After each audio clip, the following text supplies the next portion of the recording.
This podcast is presented by HANNOVER MESSE, your leading event for industrial AI.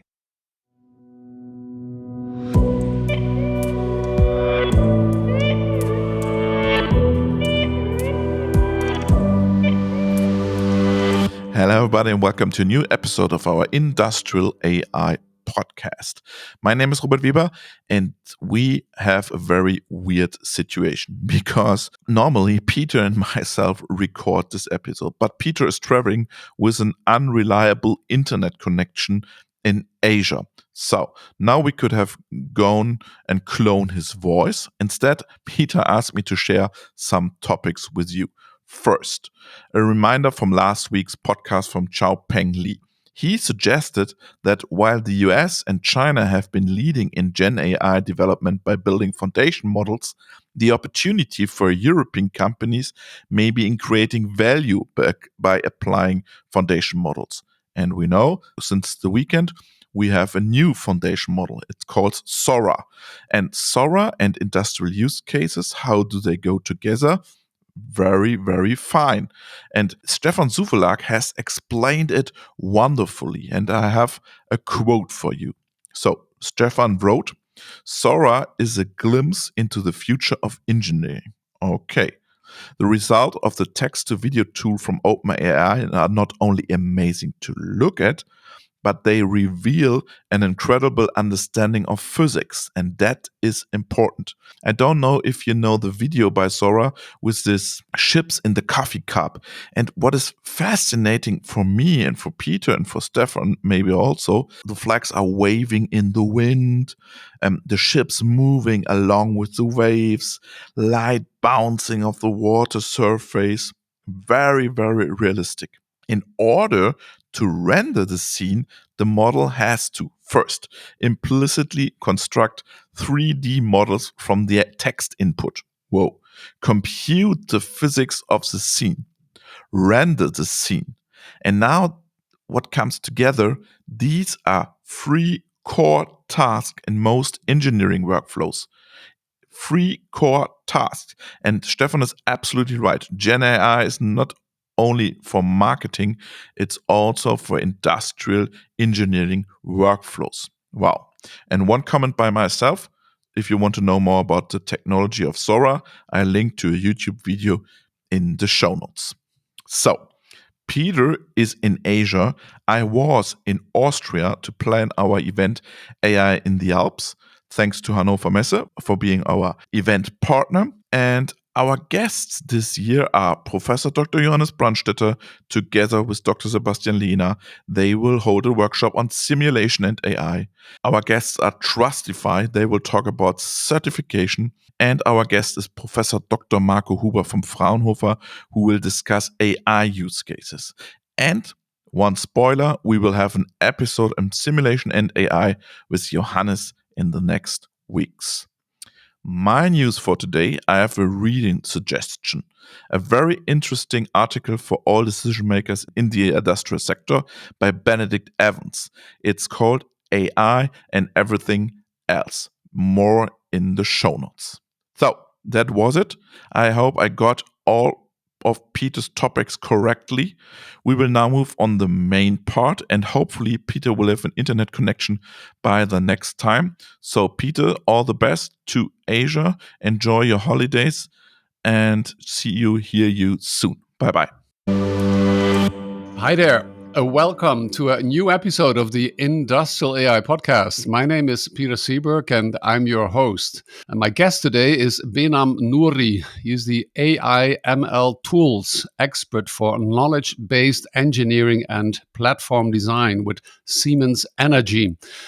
Behnam and I are going to talk about design process acceleration by means of integrating machine learning. Hello, Behnam. Hello, Peter. Thank you for inviting me. You're welcome. Looking forward to what it is you have to share with us. Let's start with you introducing yourself to our Industrial AI podcast listeners, please. Hello, my name is Behnam Nouri. I'm working now since 15 years on turbine optimization. I started to work with Rolls-Royce on a project called Virtual Turbine, where we virtualized the full turbine the first time. And then I switched 10 years ago to Siemens Energy, where I was responsible to building up big process chains, big multidisciplinary optimization process chains of high efficient gas turbine blades and vanes. Yeah, and since 5 years, I'm more and more interested in integrating machine learning into our process chain because we saw there's a limit of computational time and what we really require to get a robust design. So we integrated piece by piece machine learning tools into our process chain to get the designs faster and more robust. And here we collaborated to Siemens Energy with Siemens Digital Industry together to create some products, which I will talk to. Okay, good. Yeah, you and I, we met already at the first AI in X conference that Robert and I have started. It was actually the AI in what we call the monastery. Yeah. That was in Würzburg, right? And I do recall also, I kind of, from the very beginning that we met, kind of linked you always with turbines. And that's what I'm going to ask you. Maybe to give our listeners a small introduction into turbines. You just mentioned Rolls-Royce. The first thing I think, turbine, has something to do with these, can I call them engines? I don't know, but you will tell us that, make sure that the plane will fly. I think later on we're going to talk about gas turbines. So I think there's different types of turbines. What is a turbine and why will we later on be talking about them?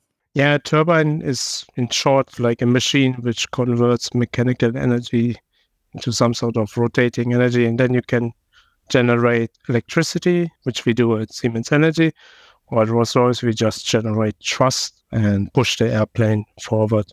And in wind turbine, it's working the same. So we use the wind to rotate a big shaft and a generator and generate electricity. And the same applies for coal power plants. So there we have steam turbines.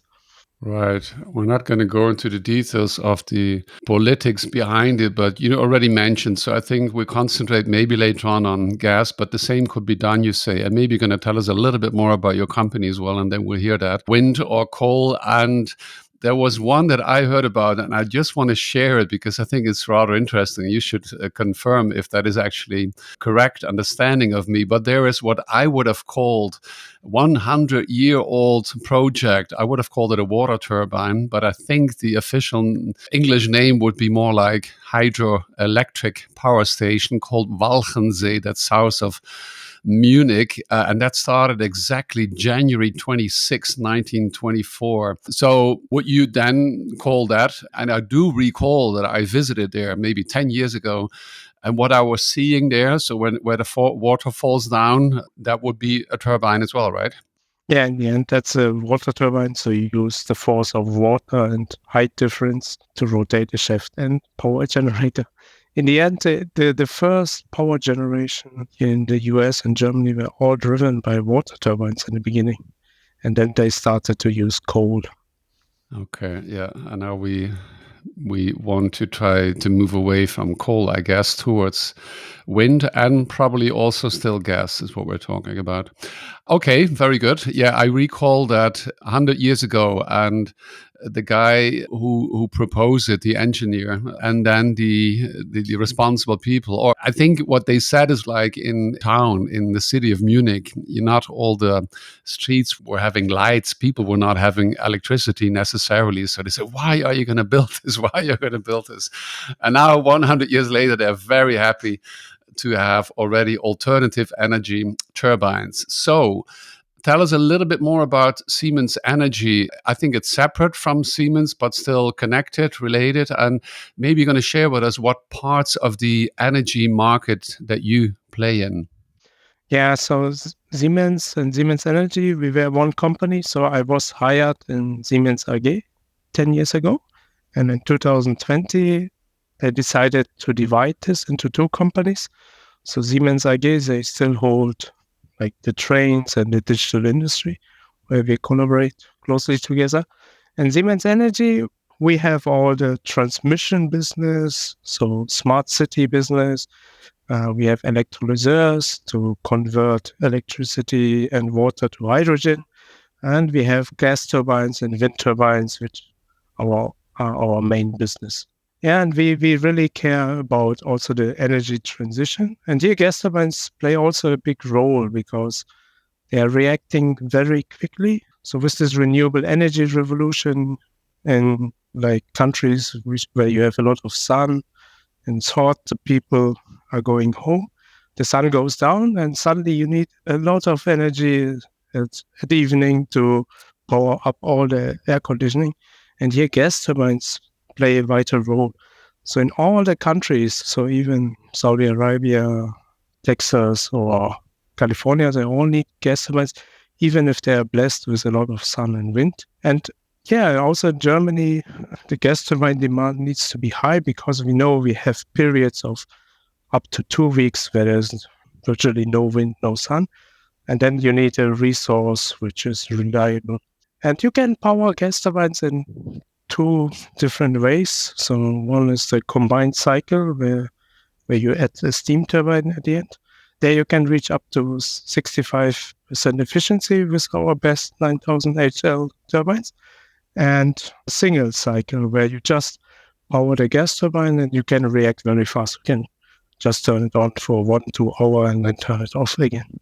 Okay, thank you very much for that. Just that, some of you listeners will have known that, but some, and including myself, maybe have not been that aware. I think I'm going to ask you one final question on what should I mean, if we're talking a gas turbine, it's a huge thing. What is the size? What should I think of when I see pictures? Yeah, so the size of a gas turbine could be like a Berlin double-decker bus. It's 12, 13 meters long with a diameter, I think, of up to 3-4 meters. And the nice thing about gas turbines is they have a lot of power in a very concentrated space. So one gas turbine can generate 300, 400 megawatt of electricity, and this you can build in one building. Compare this with wind turbines, where the biggest onshore wind turbines have 6 megawatt and have a length of 200 meters.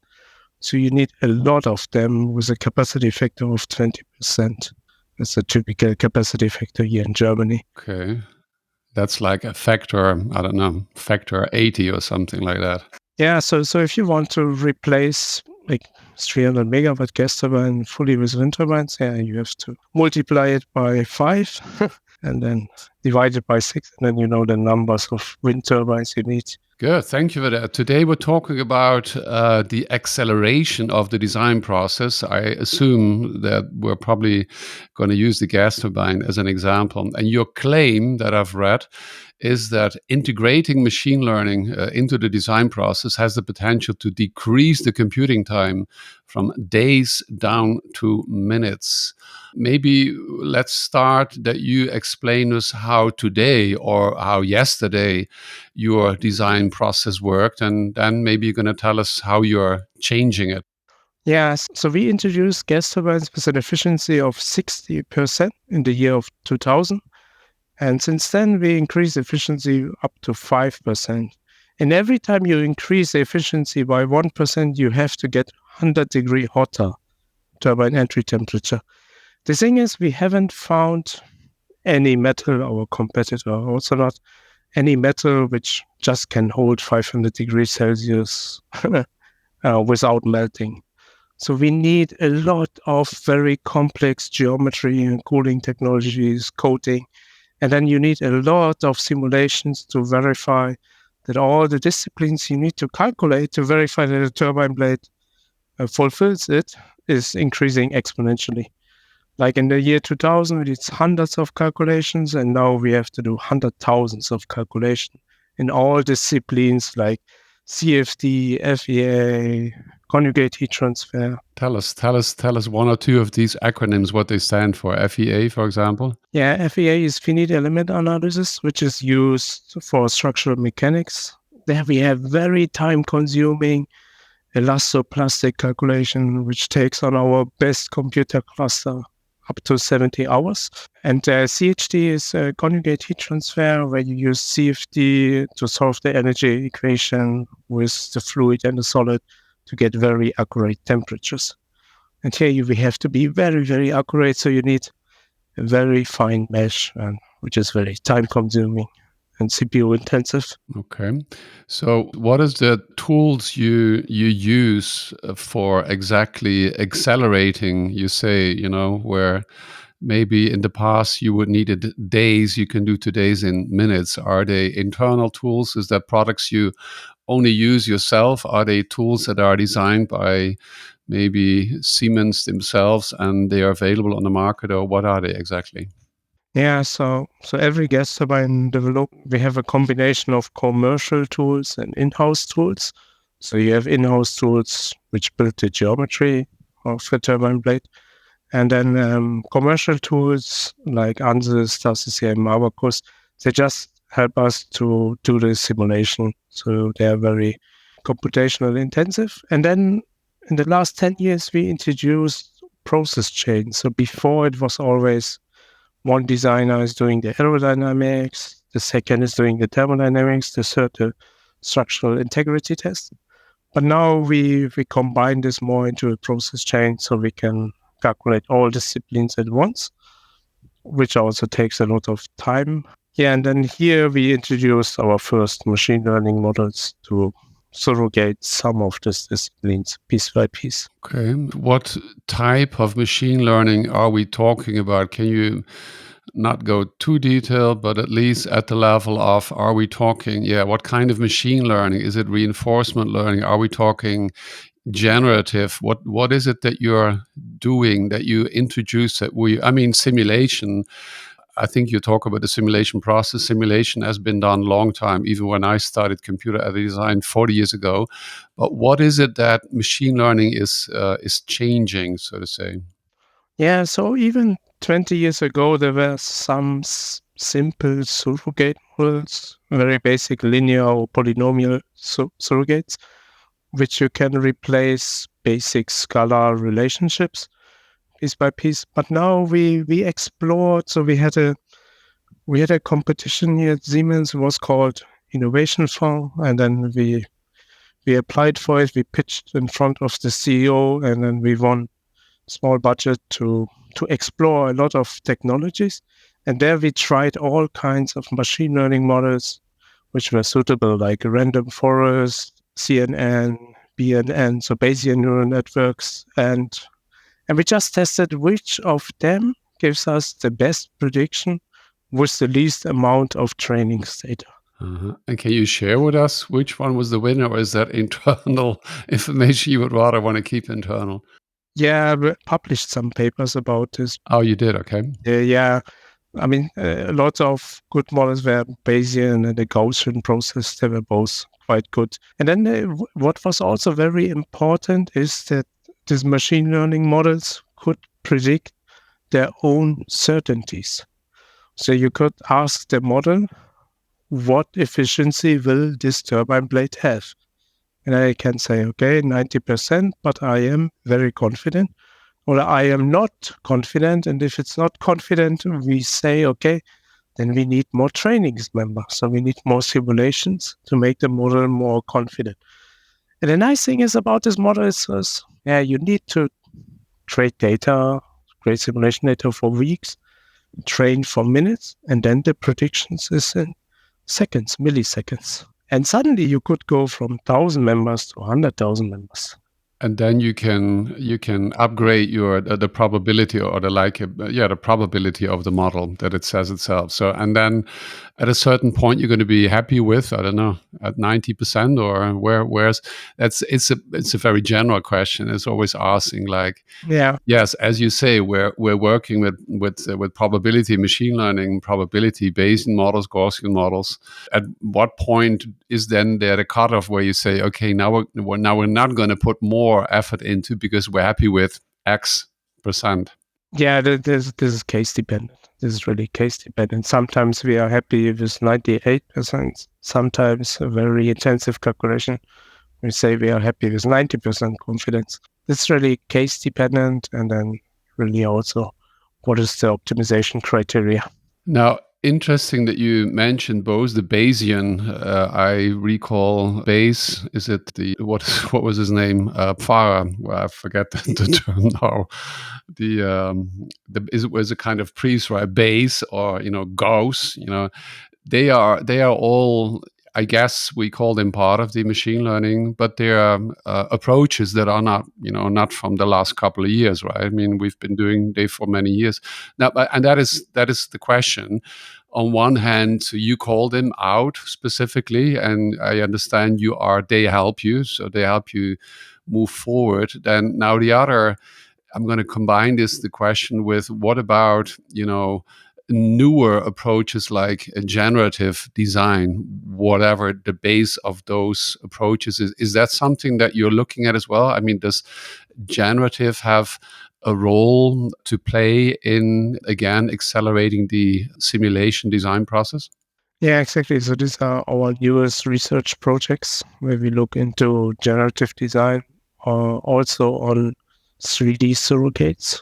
So surrogate model where you can just give any geometry and then it can give you all the predictions you need. But this is really the newest type of technology. And then here we see also all the small startups which are building the surrogates.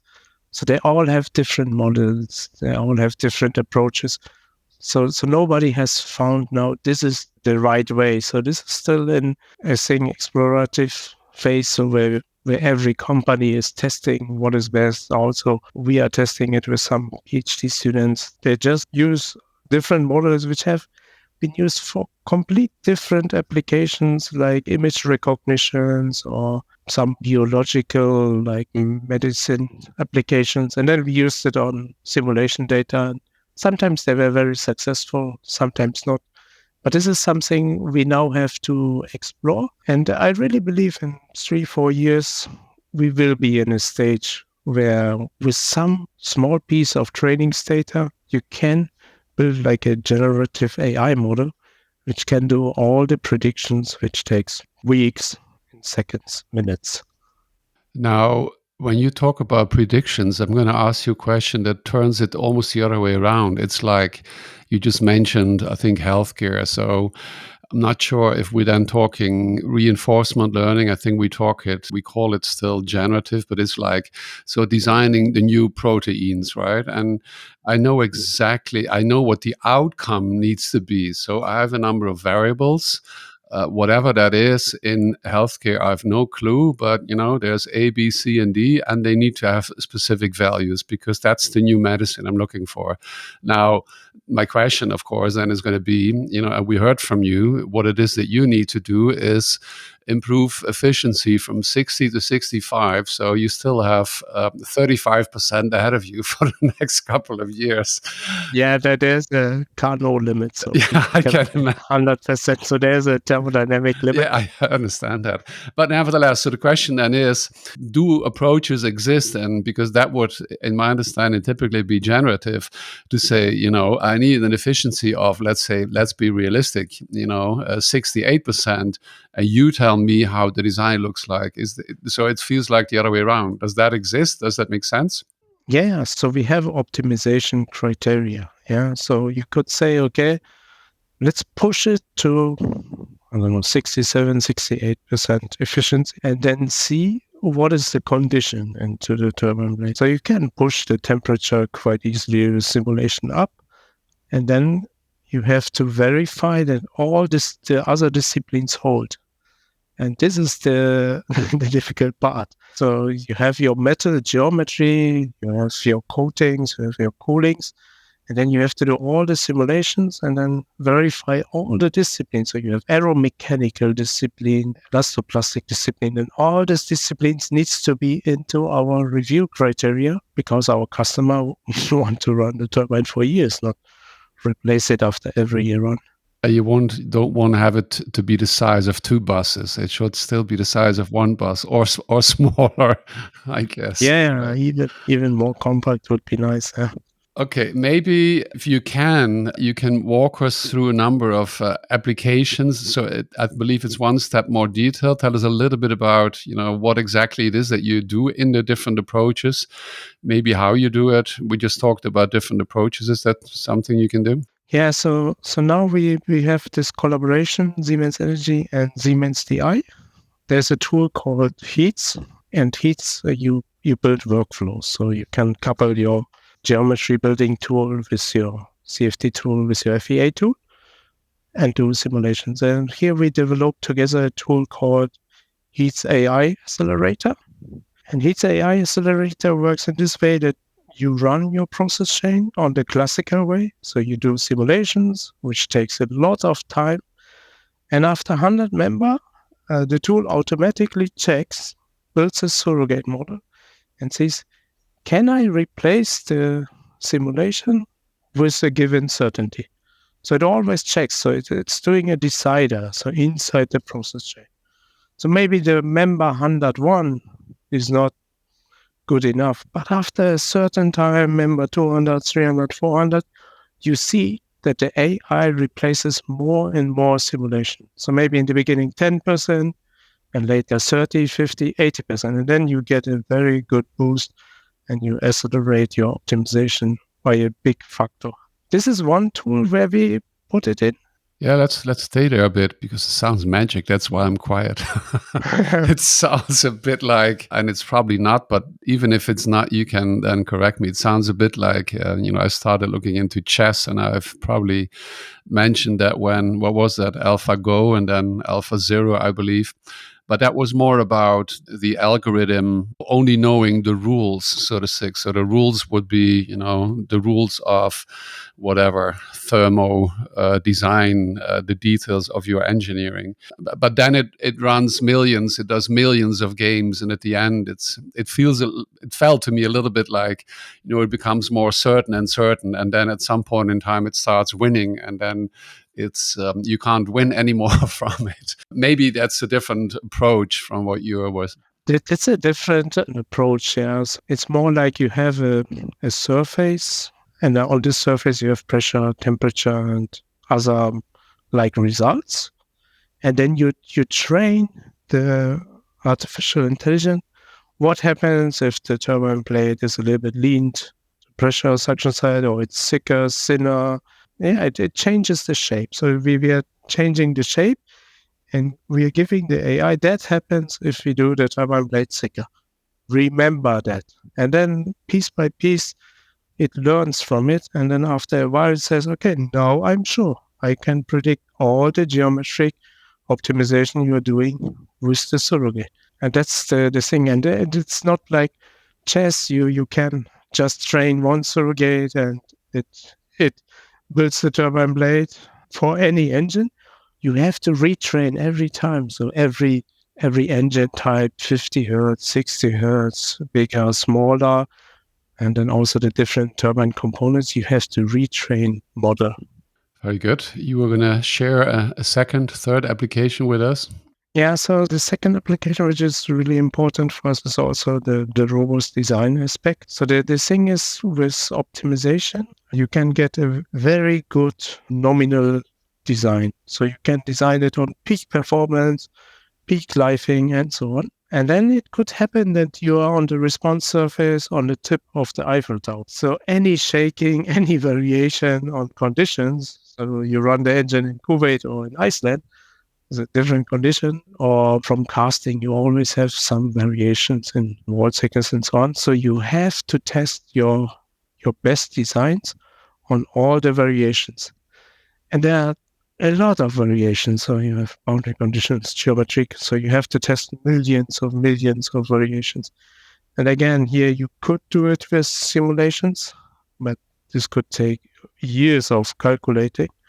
Or train a surrogate, and then the surrogate can give you some sort of robust design response.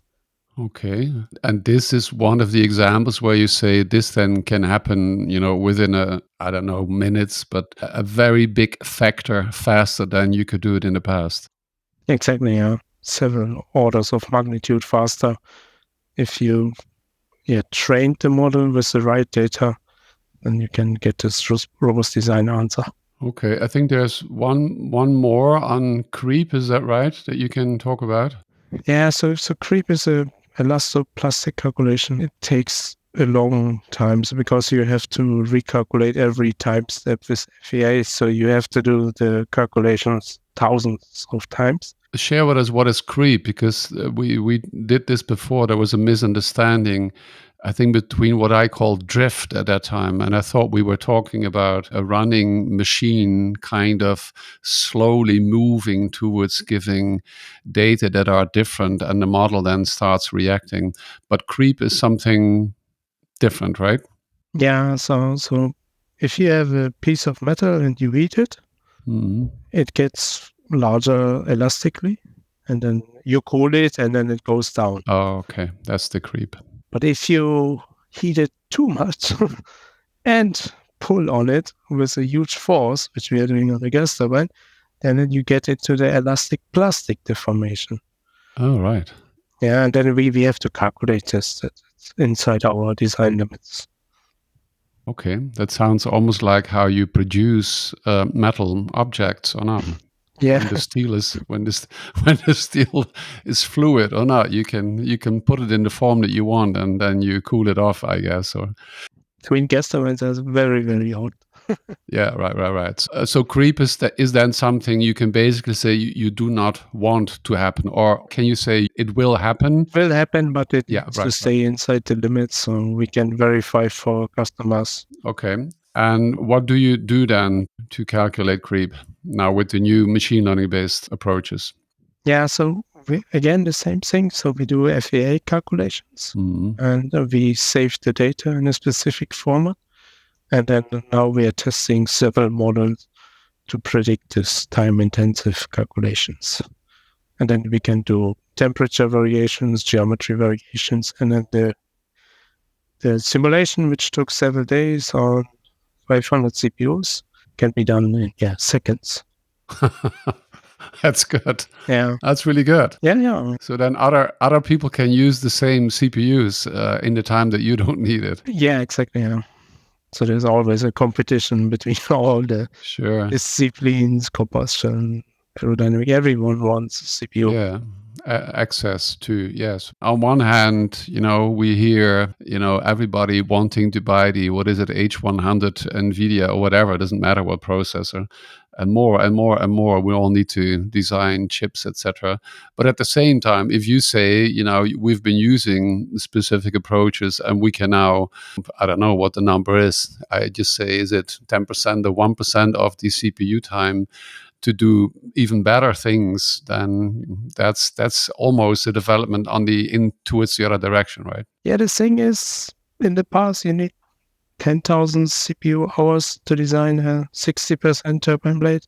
Now you need millions. So the Okay. number of simulation hours you need to create a high efficient product goes exponentially up. Yeah, like the CPUs are. All right. So bottom line, we still need more than, yeah. This NVIDIA A100, V100, they get very important for model training. So this highly efficient GPUs, we did benchmarks. So on the CPU, it took us weeks to train, and on the GPU hours. So that's why the NVIDIA shares are going up so much.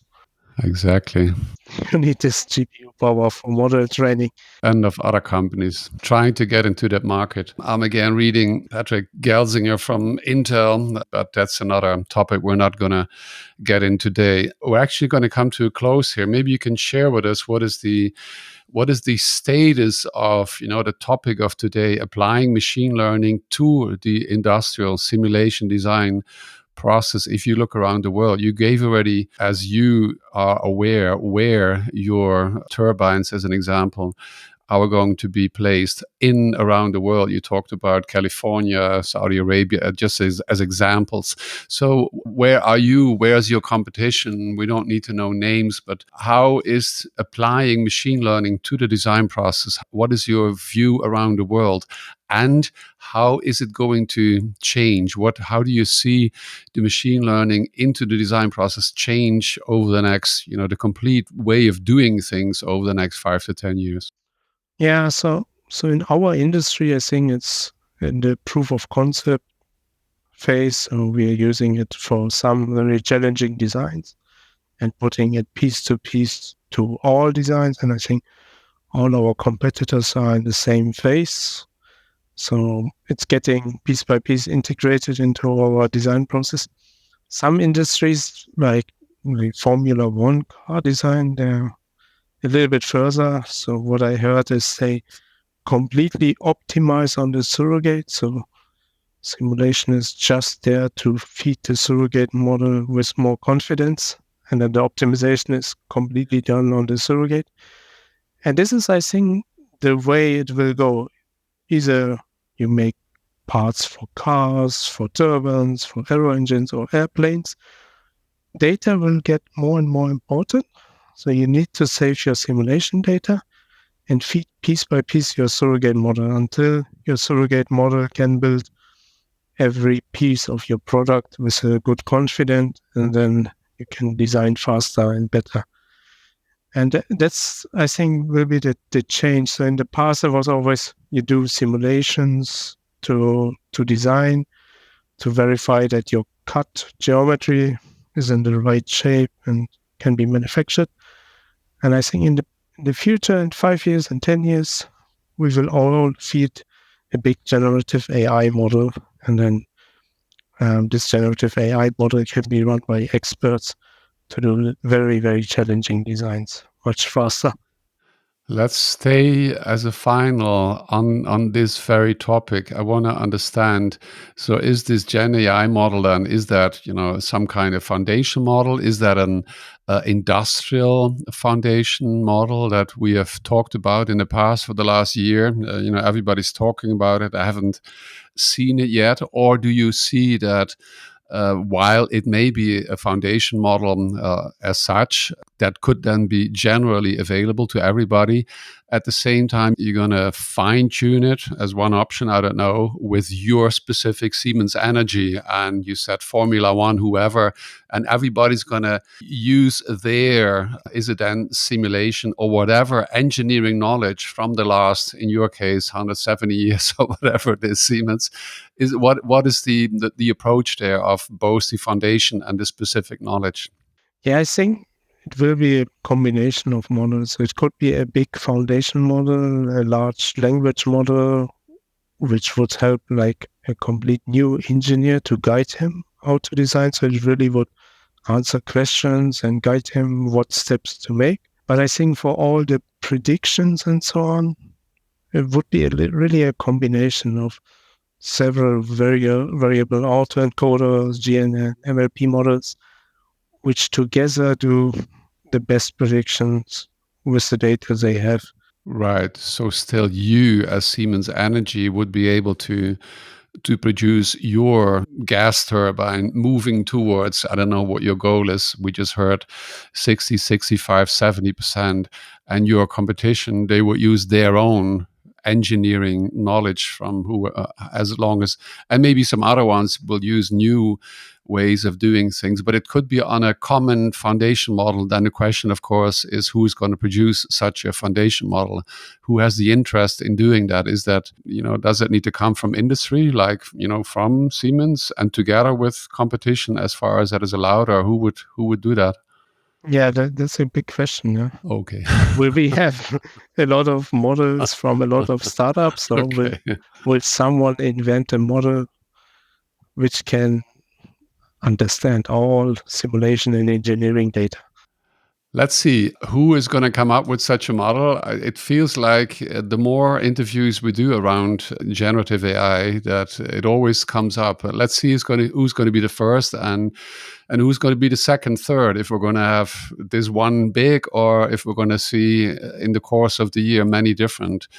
In our case, interest specifically industrial foundation models.